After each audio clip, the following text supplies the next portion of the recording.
ناظرین کے ساتھ وہ بھی شیئر کر دیتے ہیں۔ مخصوص نشستوں کے فیصلے کے خلاف نظر ثانی درخواست دائر کر دی گئی ہے اور نظر ثانی درخواست مسلم لیگ نون نے دائر کی ہے۔ مسلم لیگ نون نے 12 جولائی کے فیصلے پر حکم امتناع کی بھی استدعا کر دی ہے۔ تو مخصوص نشستوں کے فیصلے کے خلاف نظر ثانی درخواست دائر کر دی گئی ہے اور نظر ثانی درخواست مسلم لیگ نون نے دائر کی ہے۔ مسلم لیگ نون نے 12 جولائی کے فیصلے پر حکم امتناع کی بھی استدعا کر دی ہے۔ پاکستان مسلم لیگ نون پارلیمان کی سب سے بڑی سیاسی جماعت ہے۔ یہ درخواست میں موقف اپنایا کیا ہے۔ سپریم کورٹ فوری طور پر مخصوص نشستوں کے مختصر فیصلے پر عمل درآمد روک دے اور یہ استدعا کی گئی ہے۔ تو مخصوص نشستوں کے فیصلے کے خلاف نظر ثانی درخواست اب باقاعدہ طور پر دائر بھی کر دی گئی ہے اور نظر ثانی درخواست مسلم لیگ نون نے دائر کی ہے اور 12 جولائی کا جو فیصلہ تھا اس پر حکم امتناع کی بھی استدعا کی گئی ہے مسلم لیگ نون کی جانب سے، اور ساتھ ہی ساتھ درخواست میں یہ موقف بھی اپنایا گیا ہے کہ پاکستان مسلم لیگ نون پارلیمان کی سب سے بڑی سیاسی جماعت ہے اور سپریم کورٹ فوری طور پر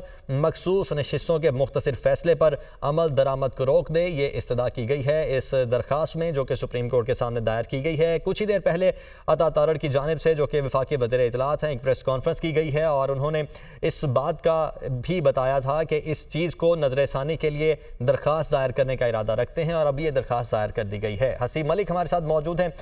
حسیب بتائیے گا، ڈیٹیل میں ذرا بتائیے گا اس درخواست میں استدعا کیا کی گئی ہے اور اب یہ ریویو ہوگا تو کیا اسی بینچ کے سامنے جائے گا جس بینچ نے یہ فیصلہ دیا؟ دیکھیں بالکل یہ 12 جولائی کو فیصلہ دیا تھا سپریم کورٹ نے، جس کے بعد حکومت کی طرف سے یہ باقاعدہ اظہار کیا جا رہا تھا اور آج بھی ایک پریس کانفرنس کے ذریعے کہا بھی گیا کہ مخصوص نشستوں سے متعلق نظر ثانی کے لیے سپریم کورٹ سے رجوع کیا جائے گا اور مسلم لیگ نون کی جانب سے یہ نظر ثانی درخواستیں دائر بھی کر دی گئی ہیں۔ بیسک جو درخواست کے اندر استدعا کی گئی ہے وہ مخصوص نشستوں کی پی ٹی آئی کو الاٹمنٹ کے فیصلے پر نظر ثانی کی گئی ہے اور درخواست میں موقف اختیار کیا گیا ہے کہ تحریک انصاف نے بانی مخصوص نشستوں کے حصول کی استدعا ہی نہیں کی تھی اور سنی اتحاد کونسل اور پی ٹی آئی دو الگ الگ سیاسی جماعتیں ہیں۔ آزاد امیدوار پہلے ہی سنی اتحاد کونسل میں شمولیت اختیار کر چکے ہیں، جبکہ درخواست میں یہ بھی موقف اختیار کیا گیا کہ جن ارکان کو پی ٹی آئی کا قرار دیا گیا انہوں نے کاغذات میں خود کو آزاد جو ہے وہ ظاہر کیا تھا، جبکہ آزاد ارکان کو 15 دن میں شمولیت کا کہنا قانون کے خلاف ہے۔ درخواست جو ہے مسلم لیگ نون کی جانب سے دائر کی گئی ہے جس کے اندر سنی اتحاد کونسل، صاحبزادہ حامد رضا، الیکشن کمیشن، پیپلز پارٹی اور دیگر جو سیاسی جماعتیں ہیں ان کو بھی فریق بنایا گیا ہے۔ بیسک جو اس کے اندر استدعا کی گئی ہے وہ سپریم کورٹ مخصوص نشستوں کے فیصلے پر نظر ثانی کرے اور اس کے ساتھ ساتھ مخصوص نشستوں کے پی ٹی آئی کی الاٹمنٹ کے فیصلے پر نظر ثانی کرے اور اس کے ساتھ ساتھ یہ بھی کہا گیا ہے کہ فوری طور پر مخصوص نشستوں کا جو مختصر فیصلہ ہے اس پر عمل درآمد کو روک دیا جائے۔ یہ استدعا کی گئی ہے۔ اب نظر ثانی کی یہ درخواست جو دائر کی گئی ہے جو عمومی طور پہ جو ایک پریکٹس ہے وہ یہی ہے کہ جو فل کورٹ جو فیصلہ سناتا ہے، جو درخواست کے اوپر فیصلہ آتا ہے اس کے اوپر اگر نظر ثانی کی جائے تو وہ وہی بینچ جو ہے وہ نظر ثانی کے لیے بھی اہل ہوتا ہے، وہی سنتا ہے۔ تو اٹ مینس کہ جو 13 رکنی فل کورٹ تھا جس نے نہیں Haseeb practice and procedure act کا اس پر کوئی اثر نہیں پڑے گا؟ دیکھیں ابھی